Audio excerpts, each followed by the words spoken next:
To listen on Spotify, click the link below. Hey, by the way, I was just going to ask you something. Okay. What were we just talking? I have no memory anymore. What were we just talking about?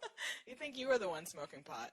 I know. Oh, don't even get them going. No, you know what? I only got like 10 emails, and I know there's a ton of people who smoke weed who listen to this. So most people followed the rules, which was was basically don't take the podcast seriously, don't name any names, all of that shit. Yeah. But no, I had a bunch of people. They thought I was on some self-righteous thing because I haven't drank since October, even though I'm a self-admitted booze bag. And even though I said on the podcast, there's nothing wrong with smoking weed. I don't give a shit if you smoke more of it. Right. But my point is, stop acting like it's this, like, what is the fucking word? Harmless. Not harmless, just like there's no side effects. Like right. Like there's all this. There's like this is the shit that's out there about weed. That it's not addictive. I drive better when I'm on it. How is that? I don't know, dude. It's like everything's in focus, man. They hate that voice. Hey, man. Hey, man. You know, potheads, man. It's like when they drive down the street, man, it's just like not only are you focused on the road, you're taking in nature. Like all that shit and act like it's the answer to all the universe's fucking problems. That shit. That's all I was talking about. I understand that the same way someone can, enjoy getting fucked up, drinking booze, and not be an alcoholic, have it under control, but every once in a while, they go out and get ripped up on the weekend. Right. Yeah. Well, yeah. It also has to do with your age, too. If you're in your fucking 20s, you're still getting blasted Friday, Saturday night, that's fine, but you just put the kids to bed and you're hitting a fucking bong every night. I mean, come on. You got an issue. I had this dude, right? And that's the thing. This is like, maybe I'm jealous as a fucking booze bag here. It's just, nobody gives, like, if you're fucking a pothead, people think it's funny. Right. There's just something that's considered funny about it. But like you watch like Intervention, okay? They have alcoholics, they have people on meth, cokeheads, heroin. They got everything. There's not been one fucking pothead. Because they don't do anything exciting when they're high. When you're a pothead, what it is? You don't do anything exciting. You sit around, you watch TV, you giggle, you eat. Right. And then you know what happens? You go to movies, and if you're not careful, 2.5 decades goes by, and you're in your early 40s and you're going, still sitting on the couch. Yeah, still watching fucking Snagglepuss, eating fucking Doritos. That's the thing. Yeah, that was a joke. It's not nearly as dramatic and exciting as someone who's on meth. There's no Mothers Against Weed, man. And there's nobody, like when the cops pull you over, there's no weed breathalyzer. You can be fucking baked out of your mind. What can they do to you? They don't have any kind of roadside test to see if you're stoned? I remember they talked about doing something like that. But when they have those roadblocks set up at night, none of it's for weed. All it is for fucking booze. Right. Look, this is what kills me, okay? I got an email this week, all right? This guy tells me, he goes, first of all, man, you should read. I just do it because it annoys the shit out of him. I laugh every time at that. I think it's funny. This guy goes, you should probably read up a little bit on weed, man, before you go off on it. And he said that I can smoke 3.5 grams of weed and be fully functional and drive a car or operate machinery. What is I don't know. Look, 3.5 grams. And I don't know. I don't fucking know. A joint? Let's just say it is a joint, which I think it's a little more than that. Okay. All right. Let's just say it is that. Right. You smoke a joint, you're fucking high. You're not fully functional. He's confusing his tolerance with being fully functional. Fully functional is getting 8 hours sleep, you wake up stone sober. And even if you want to get to the letter of the law, it's like 3 nights in a row of 8 hours sleep, just in case you only got 4 nights a few nights ago. For you to totally be 100%, you're eating healthy, that's fully functional. All right? Yeah. Smoking 3.5 grams of fucking weed, you're not fully functional. Yeah, you might have an amazing tolerance, but you're not as good as the you at 0.0. That's what I'm saying. Or like this dude who sends me an email and he goes, yeah, people just, they definitely abuse weed. He goes, but they're not like me where he goes, I just I pack a bowl every night before I go to bed, take a couple of puffs, and then I go to sleep. This dude does that every fucking night. Now, what is the point of that? If you're just going to smoke and then go to sleep. Now, I might be ignorant, but to me it sounds like he's using it as like this sedative, like this sleep like aid. instead of Ambien or something. Or maybe it's just his way to unwind. I don't know. That seems every night, though? Which is fine. But it goes back to my point where if I had a couple, I'd have to drink probably like a couple of beers to get like what probably feels like, a couple of puffs of weed, right? Yes? No? Yeah, I guess so. Okay. if I was doing that every night, if every night you was laying here in bed and I would go over here, hey man, just gonna have a couple of Budweisers, and I was sitting here with that fucking happy hat with the straws going in my mouth. Yeah, I'd be like, why are you doing this every night? Every night, What's the matter with you? 365 fucking days a year. I would say that to you if you were smoking weed every single night too. Why do you feel the need to smoke weed every single night? Let me ask you this: what if I only, to argue the pothead side, what if I only had 2 beers? Versus every night. I didn't drink at all. But on the weekends, I never got shit-faced. Just every night before I went to bed, I drank 2 beers. I would think that was weird. You would think it was weird? Yeah. Why are you so uptight, man? And I think smoking weed is great. I love to smoke weed. It's fun, but I think smoking every single day is a little excessive. And I feel like if you talk to anybody who used to smoke that frequently and who doesn't anymore, I think they will tell you that they probably feel more motivated or less depressed or something. It does have effects on you. Okay, that's all. I mean, I went over the top, as always, because that always shakes a few people out of the trees, and then they go, let me tell you something, and they fire up the emails, which fuels the podcast. Who's getting who? But, like, see, that's all I'm saying, is that the thing that I can't stand about fucking weed is that people act like there's no consequences to smoking it, and if anything, it expands your creativity and all that type of shit. I think it's like anything. Maybe initially it does, but after a while, or maybe if you do it within fucking reason, yes. But I've seen, up close and personal with nameless fucking people. I've watched, I told that story of what's-his-face, who I'm not going to say who fucking hit the dude with the car at work because he thought he had it in neutral, but he had it in gear, and he hit the guy in the fucking head. Yeah. And he's still... High. Yeah, and still, he's going, dude, the weed isn't the problem. And it's just, and he gets high every fucking day. I mean, one time we went on a road trip just to fuck with him, right? We drive on this road trip, and he goes to, to break out his fucking shit, right? And we go, no, dude, you can't. It's a rental car, you can't smoke. And he goes, all right, we'll pull over. Like, dude, we're not pulling over, and you're not smoking on this trip. Dude, the fucking panic that he went, he's like, dude, fucking let me out then. I'm done. I'm not going on this road trip. He absolutely lost his fucking shit. Like, and it'd be like, if somebody said I can't drink, if I wasn't driving, I couldn't drink in the car. Dude, don't drink and drive. I'd be like, all right, dude, yeah, you fucking goddamn Mary. Fine, I won't. But this guy was like, it was like he was having a physical fucking, he was a panic attack. Right. If he couldn't smoke his fucking weed. Now, I'm not saying everybody who smokes weed's like that, but what I'm saying is that shit is never fucking reported. The same way when I break your ovaries about the whole, like the women image on TV, like they always showing you guys as victims or accomplishing stuff, but they never show the gold-digging whore. See, I had you right then until I attacked women. Yeah. I gotta go. Oh, it was going good. All right. Well, thank you for stopping by the podcast. No, sure, anytime. Yeah, you can get ready when you have to get here. Yeah, but I don't want to, like I said, I don't want to distract you. And plus, you start picking on me. Have you heard? That's the real reason. Stop acting what I'm doing here is any sort of an art. All right. Well, have fun tonight, okay?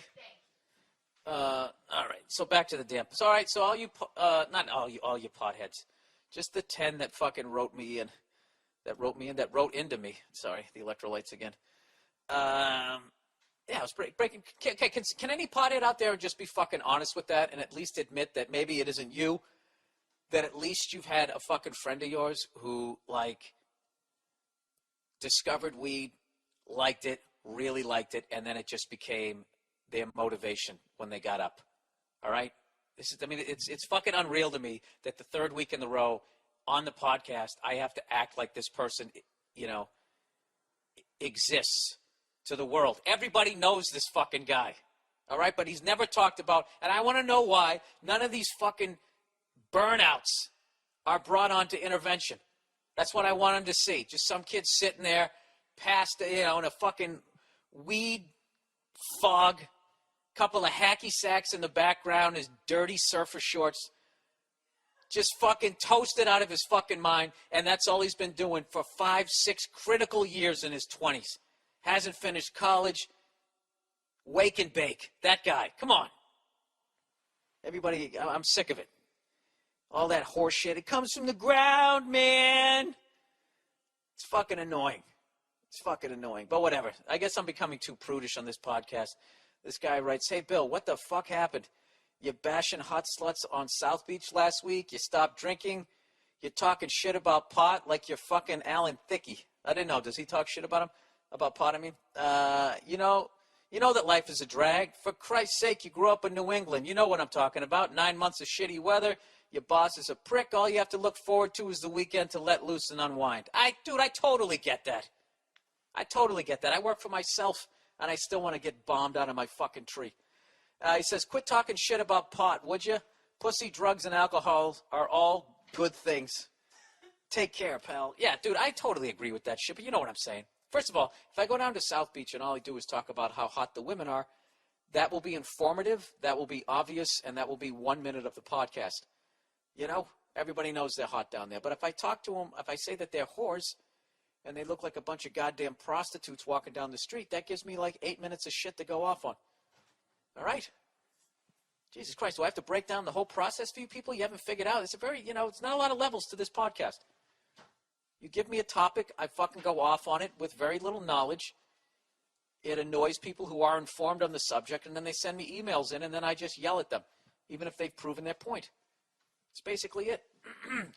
Let's plow ahead. Oh, by the way, I've really pissed off a lot of potheads, evidently, on my podcast. They think that I am against smoking weed and that I'm trashing that whole fucking lifestyle. Why don't you guys go take another hit off your fucking blunt and fucking relax, all right? Just because I trashed that guy who was a pot smoker, I wasn't saying that weed was a bad thing, all right? At this point, with those vaporizers that they have, it's probably fucking 10 times healthier than sitting around drinking a six-pack.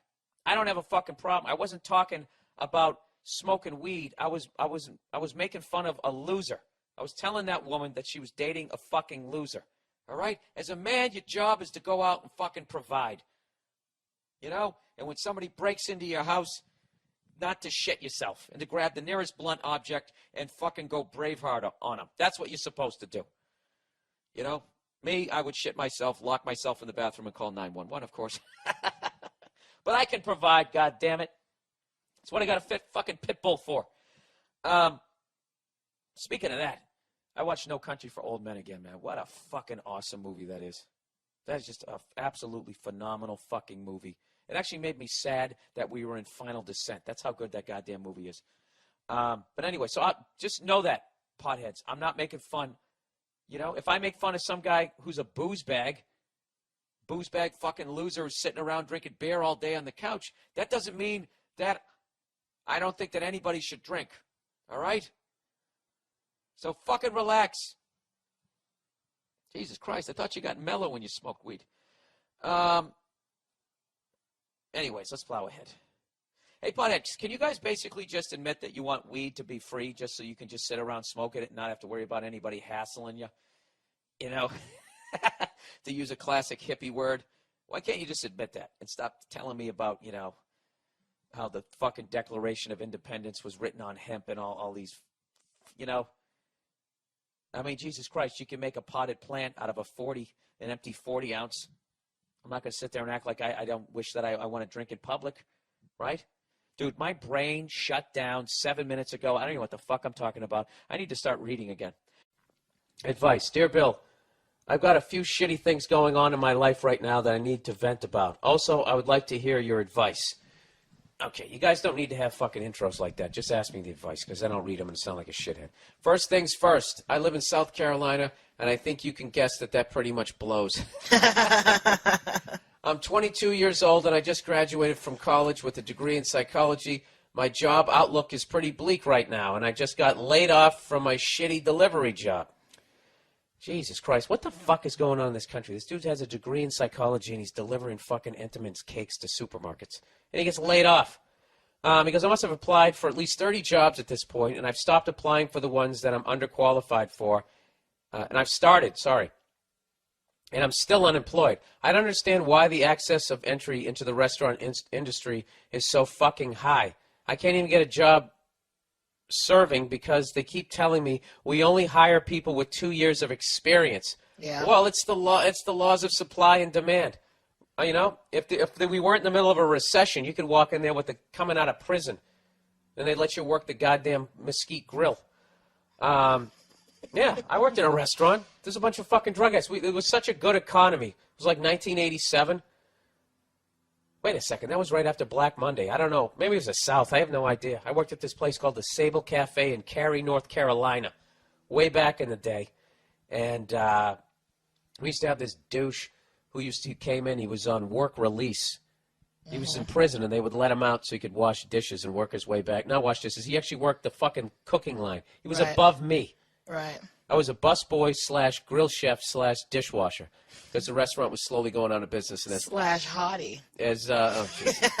As people gradually quit, they would just give me their jobs and an extra 50 cents an hour, and I was like, whoa, I'm raking in the dough because I sucked at math. I didn't realize that they were paying me $3.50 an hour and a grill guy $5 an hour. So they went from paying $8.50 an hour for two guys to paying me $4 an hour for fucking. I'm a dumb fucking moron. So anyways, and then this douche used to come in, and I remember one time I came walking in the back, and I'm doing 3 fucking jobs. We were slammed, and I said, oh my God, I go, we're out of glasses. What the fuck, we're out of glasses. And then this guy in work release goes, well, why don't you wash some? Ah, a novel idea. That's what he said. Like he was this fucking Renaissance man. Really? Really there, Shawshank? The fuck are you doing after work? Huh? Fucking carving a goddamn... Hey, watch all the steak knives. Make sure Cunty over here doesn't take them back with your felon beard. You're this stupid fucking Allman Brothers facial hair. I fucking cunt. And it still bugs me because I didn't say anything to him. Because I got intimidated, even though I thought I could take the guy. But I was like, this guy's been in prison. You know, he's going to beat me up and then rape me. Fuck it. I think I'll wash some glasses. So anyways, he goes, if I can struggle through 4 years of school, then I think I can get the hang of slinging tater skins and onion rings in a few weeks. What is there to learn? This guy's trying to get a cooking job. A cooking job or a serving job? Well, I thought he meant like being a waiter, but now it sounds like he's talking about actually cooking. Yeah, dude, you can't learn on the job at a restaurant. No, you was that underdone? I'm sorry. They're not coming, really? But he's talking about cooking. He's not, because I thought he said he was having a hard time getting a job as a server, because that you can learn in like 2 seconds. No, that's what he said, but now all of a sudden he's talking about slinging tater skins and onion rings. I think he just means serving it. Slinging? Doesn't slinging mean... Yeah, but didn't he say earlier that he was trying to get a job as a... I've been on the podcast for 3 minutes, you're already disagreeing with me. Didn't it say earlier that he was trying to get a job serving? What is there to learning... Let me get back to this. What is there to learn in the second year of restaurant experience that you can't get in the first year or even the first 6 months? This I agree with.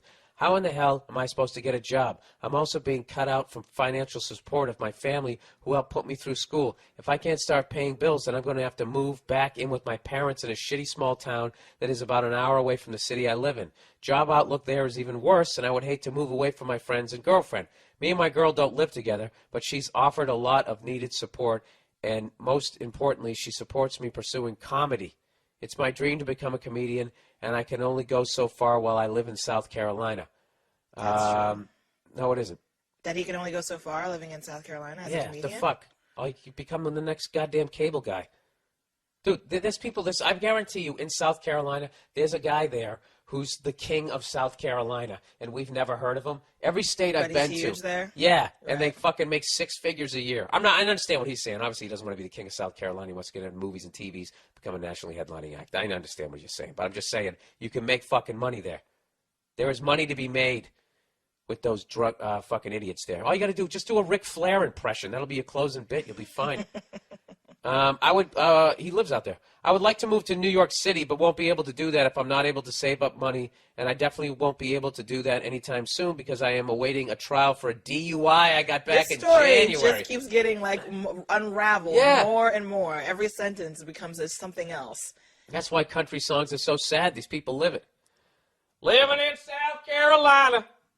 I love my girl's vagina, and I can't get a job washing dishes. Did you just rhyme Carolina I got a with DUI, vagina?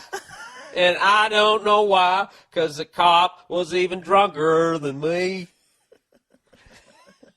And the song should be called I Know I'm Not Ric Flair. Because I know I ain't Ric Flair, and I know I don't bleach my hair, but I got a dream, and would you help me? Get your hand off your gun. I'm starting to get scared. That rhyme with hair? All right, go fuck yourselves. Anyways, the trial is this September, and if I lose my license, I will only be set further back from my goals. Yeah, you think? I am trying to... Not to mention, I'm growing weed in my apartment. It's a 1-bedroom with bay windows, and I think my neighbors are starting to catch on. I am trying to hone my skills Did he here. say that? No. Oh. Jesus. Somebody went out late last night. I'm trying to hone my skills here, but I can't afford to keep driving to open mics that are at least an hour away across the state in North Carolina. By the way, I've stopped drinking irresponsibly, and I'm sorry that this email ran a little long. Respectfully, so-and-so. Gotta love how the politeness of the South. I know. At least he's respectful. Yeah, probably has one of those plantation Kentucky Fried Chicken ties on, holding onto his lapels. That's 7 years old. Yeah, that's how they get you with the politeness. They get you with the politeness, and then they do. That's the as someone who grew up in the South, I know. Yeah, that's what that's called. That's Southern hospitality. Yeah. It's masking so much. Yeah, you know what that is? That's called the old. It's called the old Stonewall Jackson. The old what? The old Stonewall Jackson. You come in. Hey, I surely would like to help you. Don't you look pretty today? Hey, I ain't trying to be disrespectful. Right? And then you fucking turn the corner. Let me tell you something about that boy. That boy'd fuck a rock if he thought a snake was under it. So what is he asking advice about? He's asking me how the fuck he gets out of all this bad shit. All right, you live in South Carolina. Let's recap, shall we? Yeah, lives in South Carolina. Lives in South Carolina. Can't get a job slinging fucking tater tots to fucking fatties who are wearing overalls and somehow the crack of their ass is still hanging out of it. He got a DUI. He's going to have to move back home with his parents an hour away where the job shit is even worse than it is where he is right now. And Jesus Christ, and he wants to live his dream. I mean, I only see one solution here other than hitting the lottery. You got to start dealing weed. I mean, yeah. Right? He's in South Carolina. Can't he grow some tobacco? Yeah. But didn't he say something about being a psychology major or something? Aren't you supposed to do some sort of internship at a place after you do school, and that's how you get entry into a job? He doesn't want to do that. This guy wants to be a comedian. So what he wants needs, to be a star. Yeah. So what he needs some sort of hustle to get him out of this shit. All right, dude. This will make you feel better. Guess what happened to me right before I became a stand-up comedian? I lost my license for drinking and driving. This is what you got to do, dude. You got to get through your DUI. And I don't know what to tell you, man. You got to somehow try and find a fucking job. Fuck. I lived at home with my parents. I had a day job, and then I did comedy at night, and I saved every fucking dime. Mm-hmm. I drove a piece of shit car, and when it died, rather than get a new one, I just had him throw a new engine in my old one. So I only went like $1,500 in debt rather than $15,000. That's what I did. So, listen, if you want to be a fucking comedian, you want it bad enough, you're going to figure out how to do it. You're in a hell of a situation there. You got to get a fucking job. Dude, I would take any fucking job you can take, landscaping, anything you can do. Get through this fucking DUI horseshit. And despite the fact that you work all day, you still got to go out and you still have to do those open mics. You got to do it.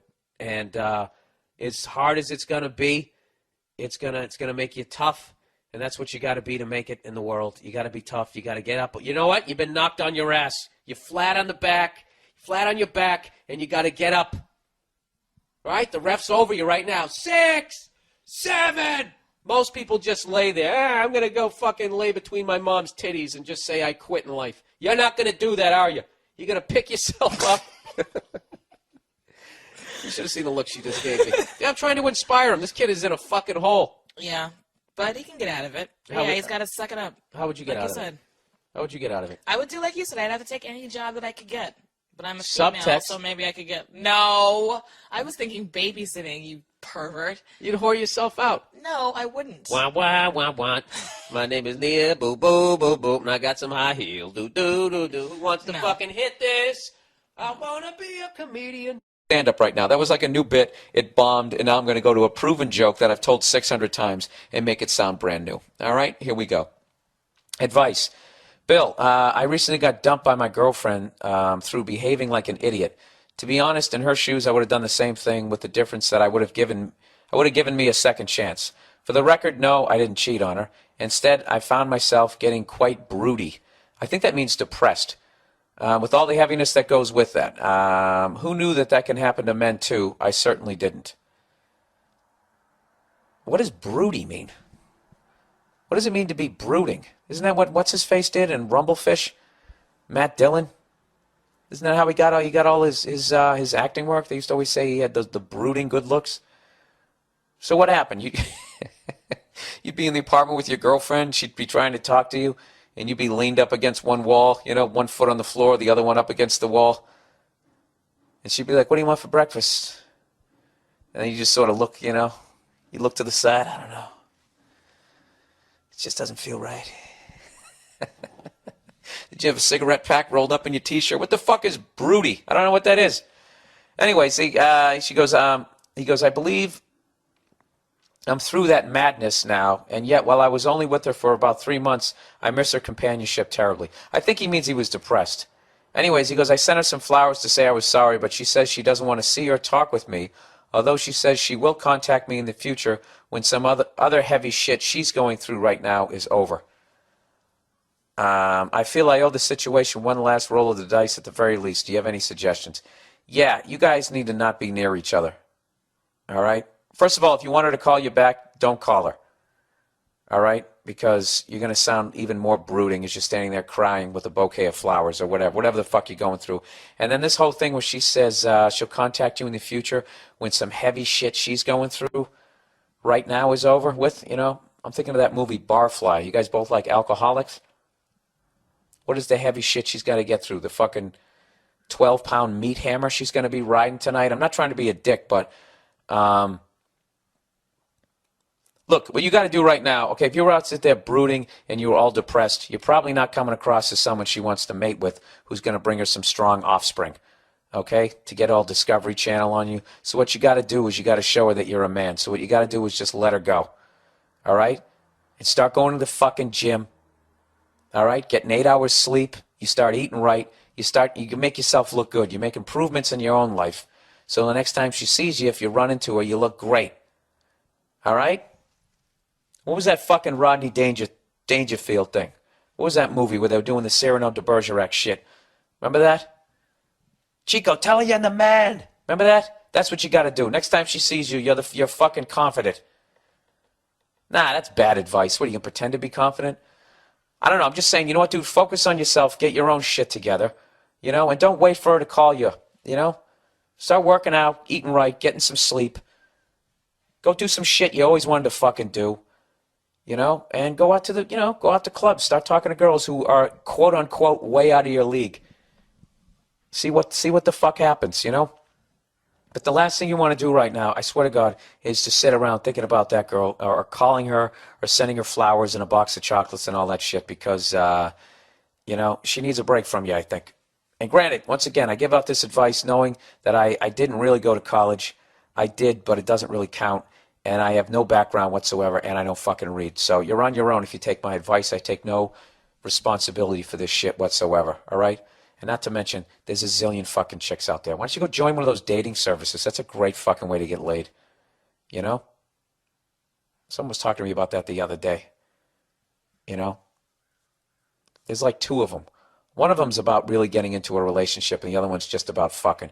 Join the one that's just about fucking, and go down to BJ's Wholesale and get some condoms and bang away. All right? But the last thing you want to do is to get all fucking depressed about this shit and waste another couple months of your life brooding. All right? Dust yourself off. Get back in the game. All right? All right, next one. Hey, Bill, I got an interesting situation going on. I've been really good friends with this friend. Oh, can I digress for half a second? Do you know it's the 20th anniversary of Nirvana's Nevermind? And I bought Spin Magazine. They had this giant article, and everybody was talking about it. And for the majority of people were just like, dude, when that album came out, man, I was just like, fuck hair metal. This is something different, and it's fucking over. Was I the only guy who heard that album and was just kind of like, I kind of still like Whitesnake. I did. I was too far down the hair metal trail. I didn't realize how good Nirvana was. And I hated Pearl Jam. Fucking hated them. I hated Eddie Vedder's stupid I'm in a trance on purpose face. Even ho, when he'd sit there and he'd fucking have his arms up and his wrists were all fucking limp and he was making those faces on fucking purpose. He looked like he should have been on wrestling or something. He's crazy Eddie Vedder. I hated that fucking. I still hate that fucking album. Even flow. Hate it. I like their other stuff. Vitology, I like when he stopped making the faces. You know what he was like? He was like Mel Gibson in the first Lethal Weapon when he was fucking acting like he was suicidal and it was so awful they had to make him stop. That's what Eddie Vedder was like in the first Pearl Jam. And then they'd go to fucking interview. Do you ever see that interview Kurt Loder did? If somebody can find this fucking video, they interview Eddie Vedder and he's like literally in like the fetal position, making this face like he doesn't want to be interviewed. It's like, Eddie, you don't have to do the interview. You could just say, yeah, I'm suffering from exhaustion, and everyone will think you have a coke problem, but who gives a fuck, right? So I wasn't into any of that shit. I didn't get into Nirvana until probably 1993. And by then I noticed everybody was wearing flannel shirts and Smashing Pumpkins, and all my bands were gone, banished, never to be returned until that metal show came back triumphantly to bring back my music. But yeah, I was late. I was definitely late. So I guess the article would suck. I'm such a moron. I was upset that no one said that, basically, in the article. Like, why would they say that, Bill? They're trying to commemorate a fucking masterpiece of an album. Why would they have a bunch of people going, I didn't think anything about it. I thought Pearl Jam sucked. But I was still listening to, whatever the fuck I was listening to. The fuck was I listening to in the early 90s? I actually tried to get into jazz. I was flailing and just completely not progressing in my drumming at all. So I thought if I listened to jazz, I would get better. And I like big band swing. And then, I saw all the great drummers. I used to go to the Regatta Bar in Boston. I saw Tony Williams. I saw Tony Williams in a fucking bar that held like 100 people. Louis Belson, I went up and shook his hand. I'm standing behind his drum kit. It was fucking ridiculous. Roy Haynes. I saw Max Roach. I saw all these guys. Didn't improve my drumming at all. That's what the fuck I was doing. And I was hanging out with my drum teacher, who was like 70 years old. I don't know if I need to add this at this point, but yes, there was no pussy in my life at that point.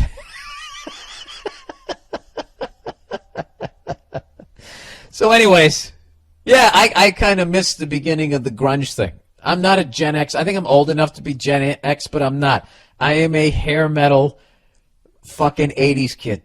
That's who I am. I watched Family Ties, Full Metal Jacket, The Lost Boys. That was my shit. That was when I came up. I can't help it that's what the music... I thought Cinderella was a good band. What did I know? Just a fucking redhead kid in the middle of nowhere. Yeah, so they were just... Everybody was just going... I just heard it, and I stopped in my tracks, and I was like, what the fuck is this? It's like, how did everybody know that? You know? I remember being annoyed by their first video. When Kurt goes to take the fucking solo, and he pretends like he's doing the tap-on solo, like basically making fun of all the bands that I was listening to, and I was kind of like, who's this douche? You know, you call that a fucking solo? Just basically playing the goddamn melody of the song through a fucking distortion pedal? I'm not saying any of these thoughts were right. I think the guy's a fucking genius and the album's fucking unbelievable. But that's where my head was at. That is honestly where my head was at. Like when Axl Rose had his run-in backstage with them at whatever award show that was, when the bass player and now senator threw it up in the air and it fucking crashed down on his forehead. And I believe Dana Carvey was hosting, going, did you see what that fucking guy just did? I was rooting for Axl Rose. I think the only thing that I did respectably, as far as my music listening between 1988 and 1992 was I never bought Guns N' Roses' Use Your Illusion 1 or 2. I hated the fucking band by that point. when they had Dizzy and Lizzy and all these other fucking guys, and they had Matt Sorum, and the whole fucking band was gone. And he was running around in goddamn biker shorts, and he had that stupid white fucking windscreen thing. It was unfucking believable. It just went right down the shitter. So that's where I was at. I was sitting there going, I can't believe they kicked Steven Adler out. That guy's a phenomenal fucking drummer. Changed the whole sound of the goddamn band. Now Izzy left. That's what I was thinking of. I wasn't. My libido, a mosquito. Look at the windshield. Is that a mosquito? I wasn't listening to any of that.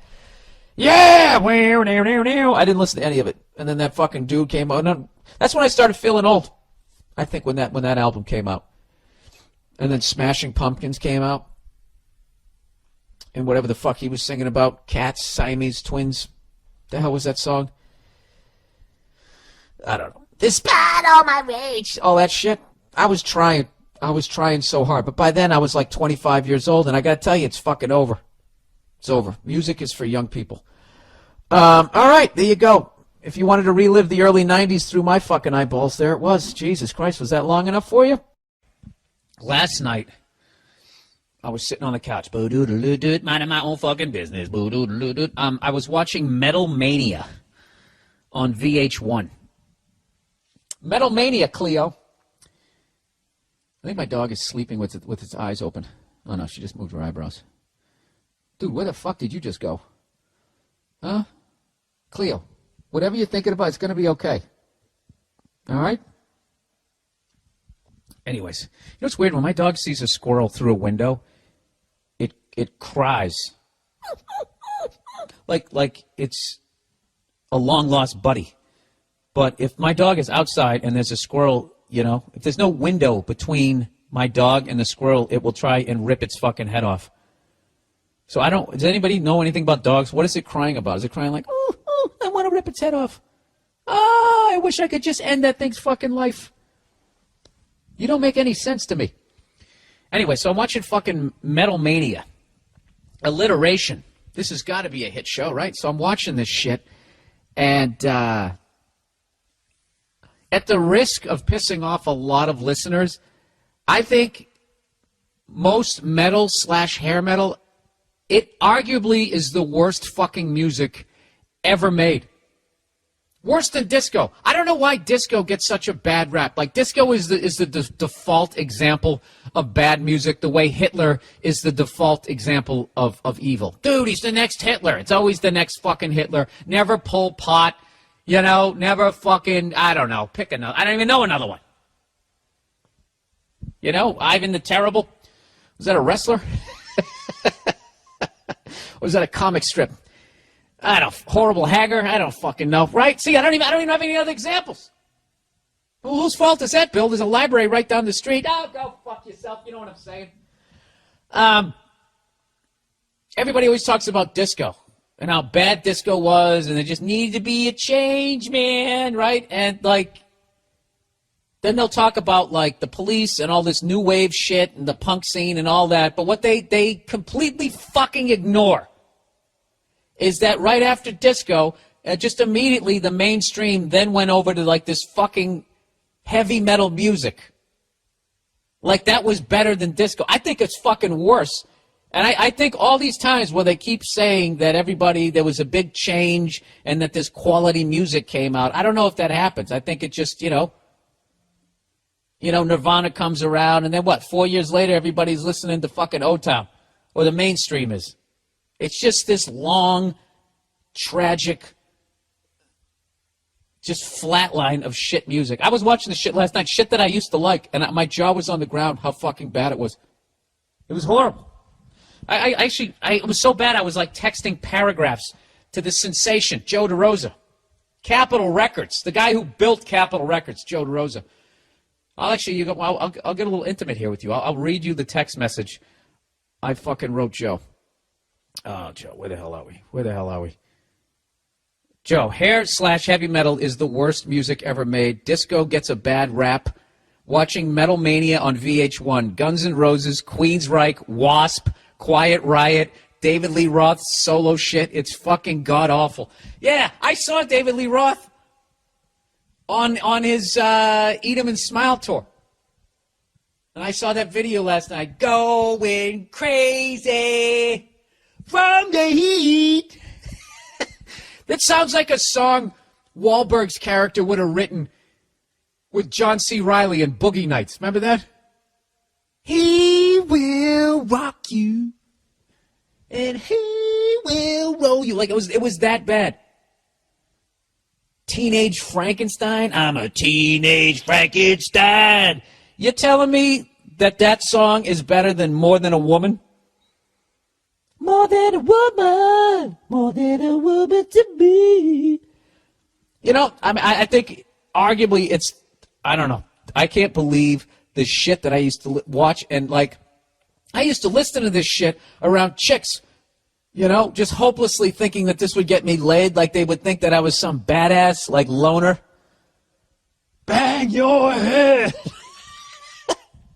I mean, the fact that I never got laid in high school, it went away right in that moment. It was like, this is what I was going to do. I wasn't going to try to make them laugh. I wasn't going to hit on them. I wasn't going to try to jam them. I was just going to play this music around them, and this was going to bring me to the fucking promised land, looking like a fucking teenage Ron Howard. That was my game plan. Is it any wonder I failed? Jesus Christ. And I remember I would be watching it on a big square TV. Just watch it. Lay it down. This fucking horrific fucking music. And my dad would come in and just have his face would just be all twisted up going, Jesus Christ, what the fuck are you listening to? You like this shit? And I thought I was a rebel. I mean, he doesn't understand, man. You know what? He totally understood. My dad called it back in 83. Called it jungle music. Says it's a bunch of shit. He told me straight up. He came in, he was like, son, this music you're listening to is fucking horrible. And there was all this shout at the devil. Is anybody really going to sit there and defend that fucking song? Do-do-do. Do-do-do. Do-do-do. Do-do-do. Do-do-do. Do-do-do-do-do. You could fucking, a 5-year-old could write that on a xylophone. Shout at the devil. Never knew why we were shouting. You know? Blackie Lawless. That was his show name. And he took a radial arm saw and he cut the blade in half and put one blade on one of his forearms and one on the other on these leather, I'm going to do a bunch of dishes in an evil way gloves. And we all thought he was crazy. Dude, can you imagine if he gave you a forearm shiver? It was just, and he used to throw fucking raw meat into the crowd. A couple of them did that. That's why that Lady Gaga covering her clam in that fucking pastrami, it's just been done. You know, comes out in that fucking egg from Mork. I don't know. I've seen the nasally whore act my whole fucking life, you know.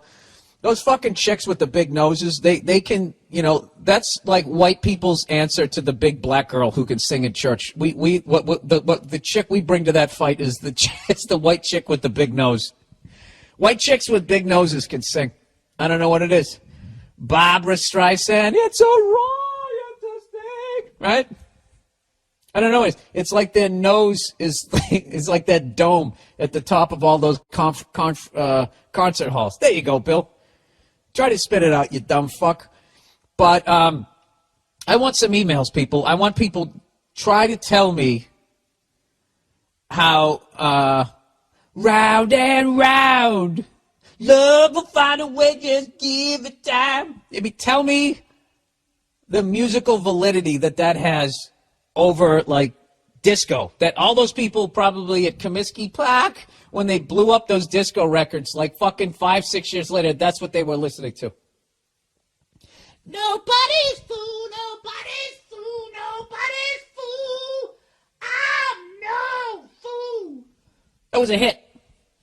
That was a hit in the 80s. Wow. Do I owe my dad an apology? I was sitting there just one video after Queensryche. I mean, all this stuff that I thought was just fucking unbelievable. You know what? I'm going to get emails this week. It's like, I don't know what it's going to be. It's going to be like, people either going to be like, yes, absolutely. There's going to be no middle ground. People are going to 100% agree with me, or I'm going to get punched in the face by Eddie Trunk. I was taken aback. I mean, I hadn't seen those videos in fucking forever.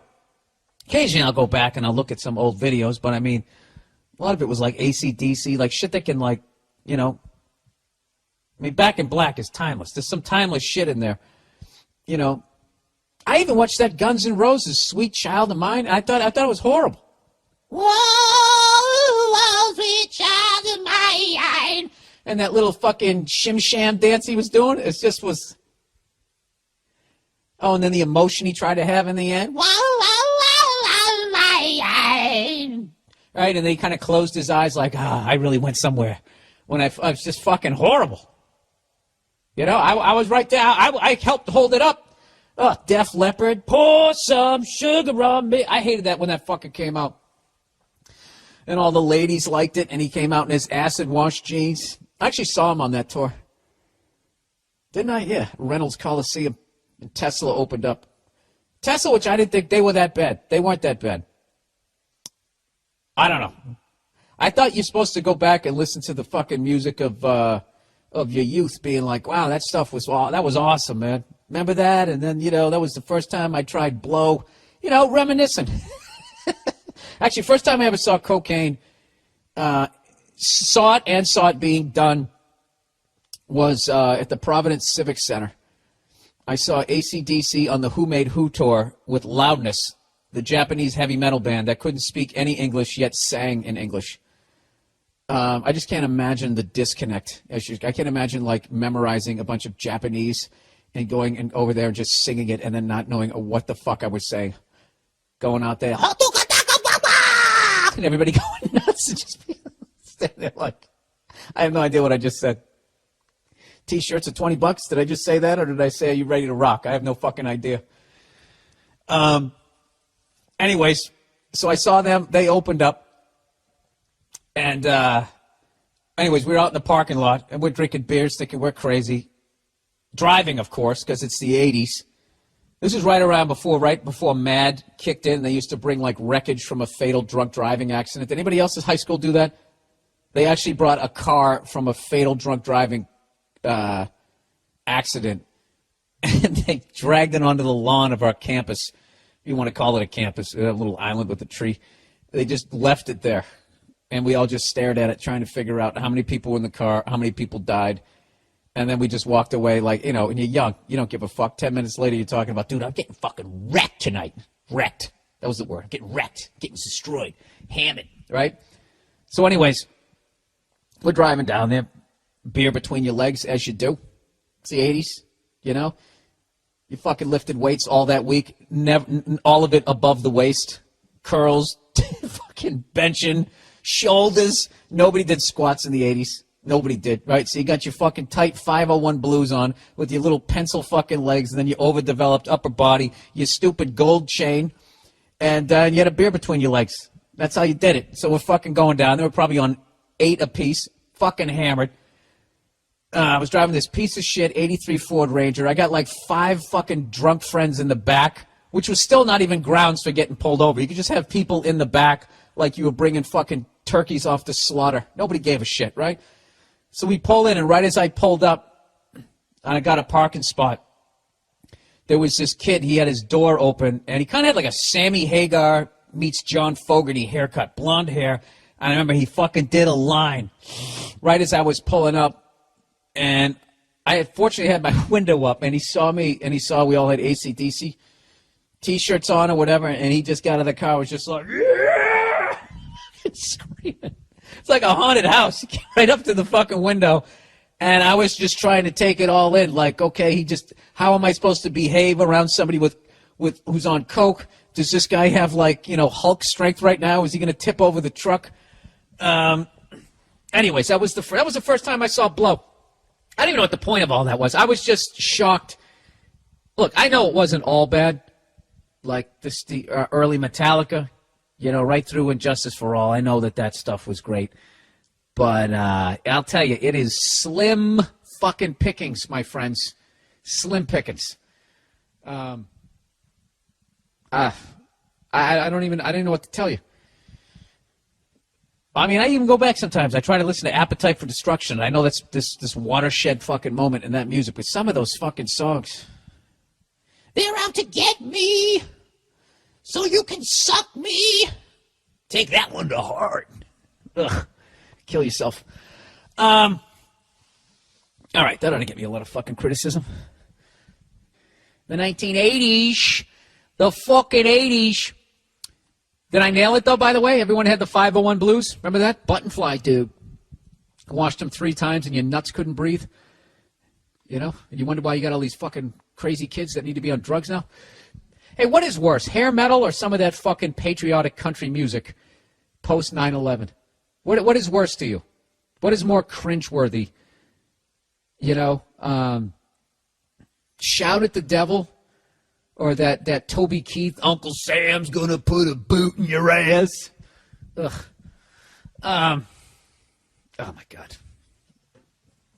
Every dime that guy made in that song should have been thrown in his face and then given to the troops. Or something else. Or just, and then a partial of it would be to incinerate any record that track was ever recorded. The most pandering horseshit you could ever come out with. I hope I didn't piss you guys off too much by fucking trashing all that metal shit. You know, I have half those T-shirts, and I went to go see that. I was just embarrassed by some of that shit that I used to listen to. Oh, Jesus, right up until I was like 20, 21. Fucking brutal. What redeemable thing did I have? I did listen to the Beatles, the Doors, the Stones, all that white boy shit. Stevie Ray Vaughan. I did listen to Hendrix. I listened to all the big band swing through my dad. Shit from the 50s. I had such a weird musical upbringing anyways, which was actually good because it was kind of all over the map. I started hanging out with Patrice back in the day. Patrice was the one, rest his soul, got me the... I still remember when he got in that same piece of shit truck that I went to the AC/DC concert in. 7 fucking years later, I'm still driving it, right? Making the sacrifices. Remember that? I told you, you don't get some fucking job and go out and buy a fucking new car. You just change yourself to your cubicle. I always kept I put a new engine in the fucking truck. Had somebody slap that in there for $1,200, pay that down rather than $12,000 for a new car like it was back then. So anyways, I still remember swinging by, picking Patrice up and going into Nick's, and he had the cassette tape of Ready to Die, and him putting that in. Telling me that this guy was going to be the next guy. And then through all of that, like he cured me of all the rap that a white kid liked who lived in a cul-de-sac. And he showed me all of that shit. So I had that whole background. All that stuff fucking held up. But the fucking metal that I listened to. I even watched like Lawrence Welk when I was a kid. One of the creepiest shows ever. Even that was fucking thrown in there. It's funny, like fucking almost 40 years later, I'll be walking down the street and all of a sudden Winchester Cathedral will be going through my head. Winchester Cathedral, bo-do-do-do-do, you're bringing me down. Am I really going to sing this? You could have done something. My baby left town. What is that, Seth Rogen? Green Lantern? Is that what it is? One of those fringe superheroes? I don't like that movie, and I love Seth Rogen, but I don't like that movie. I don't want to watch a bumbling superhero. Like, what is this gun? Oh, did I just almost shoot my foot off? I want you to be the shit. All right?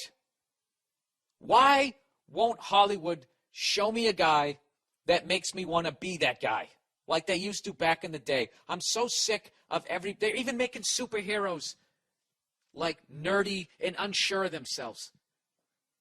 Spider-Man was never nerdy and unsure of himself. He had a fucking smoking hot, tits and ass, raven-haired fucking beauty that he was banging every night. He wasn't afraid of shit. They used to pretend to be nerds. That was their alter ego, where they sat there, Clark Kent. Oh, how are you? Like the white guy on all those Def Jam bits. Peter Parker, walking around with his stupid, getting yelled at by Jameson, when he could have just shot some fucking cobwebs right into his goddamn mouth. Now they got to make him every man. I'm sick of it. I've had enough of this. It's a goddamn disease in this business. All right? And I don't know. It started off great with those Judd Apatow movies. I loved 40-Year-Old Virgin. Those were all great. And then Hollywood's just like, oh, let's just do that and only that forever. I'm sick of it. Enough already. I want a superhero who's the shit. I want to see, what happened to those guys? Everybody's a fucking nerd now. You know what? I think this is the beginning of the end of the nerd. I think the nerd has had its run on TV and on cinema. I mean, they have so explored the nerd on that show, The Office, that half the people on there, they're playing borderline retarded. You know, there's like 2 characters on The Office who sit around with their mouths hanging open when they're not even talking. And I can't fucking watch it. I'm sick of it. You know, there needs to be more. They got to swing it back to fucking Animal House, Caddyshack. You know, how funny was Chevy Chase in Caddyshack? The guy was the shit. He had $100,000 checks laying around. He's banging all these hot broads, and he was still fucking funny. I don't understand. What do they think? Like, I saw the trailer for, is it Green Hornet, Green Lantern? I don't know what the Green Lantern. That sounds really wrong to me now. If you guys know anything about me, I can never get the fucking names right. Green Hornet, is that what it is? Okay, and I've gone on YouTube a long time ago just because I was interested in the car. I believe it's a Chrysler Imperial. And he was the shit. And Bruce Lee was his sidekick. That's how much of the shit that guy was. Bruce Lee was his Robin. All right? And you fast forward it 45 fucking years. Now the Asian dude is looking at Green Lantern. And as far as I can tell, Seth Rogen is basically going to be like the white cop on fucking Sanford and Son. What's going off? How does this gun work? Wow, that was a big explosion. You know, he's like the that mousy black girl in Police Academy. You know, is he going to have the "don't move, dirtbag" move at the end of the movie when he finally grows in to being a superhero? And let me guess, he has to save the Asian, so you have a little bit of fucking wax on, wax off there. Is that what the fuck's going on? You know what? Fuck that movie. Not fuck Seth Rogen. I love Seth Rogen, but fuck that movie. I'm not going to go see it. I don't want to see, you know. Like Seth Rogen, he gets himself in shape. People still call him a fat ass. He isn't. He got himself in shape. He gets to play a superhero. He earned it. And he still has to play this wishy-washy, unsure of himself. You know? Fuck that movie. Or what I perceived to be old when he got on. He was probably like 34 at the time, which was ancient to me. And now at my age, I would love to be fucking 34 again. Oh, to be that age. You know what's great about when I was 34? I could run like a fucking 7.940 when I was 30. When I was 34, it was a very good year. A fucking dog just licked the bottom of my foot. It's a goddamn freak. I didn't have a dog that shit on the floor or needed to go outside. I did what I wanted. I went down water slides when I was 34. What's up, Cleo? How you doing? You know how psyched I was to see you? You know I was psyched to see you? Because you were psyched to see me. You're always psyched to see me, aren't you? You know my dog actually misses me? Comes into the bedroom at night and it fucking looks around for me. Then it runs into my little office area looking for me. Right? If I'm not around, who are you going to wrestle with? Let me see if I can get you to moan. You won't do it. You know what you are? You're like that fucking frog in Bugs Bunny. Then all of a sudden I bring you in somewhere. Hey, Cleo. Let me see if I can get you to howl. You want to go outside? Cleo. This is going to be worth it, people. Just listen. Cleo. You want to go outside? Huh? Cleo? Cleo. Hey. She's getting psyched. Cleo. You want to go outside? Cleo. Cleo. I want her to howl. Come on. Cleo. You want to go outside? Cleo? Could you fucking do it, please? Cleo. You want to go outside? go outside? Cleo. Oh, you're fucking burning me right now. Cleo. Hey, fuckhead. Cleo. You want to go outside? Cleo. You know what? Go fuck yourself. Jesus Christ, what was that, 3 minutes? You blew it. Cleo. Why won't you howl for these people? And in conclusion, there is no podcast this week. I regret to inform you. Don't come over now. Don't come over now. You want some food? You want to go outside? Cleo. I'm going to give one more temp. Cleo, you want to go outside?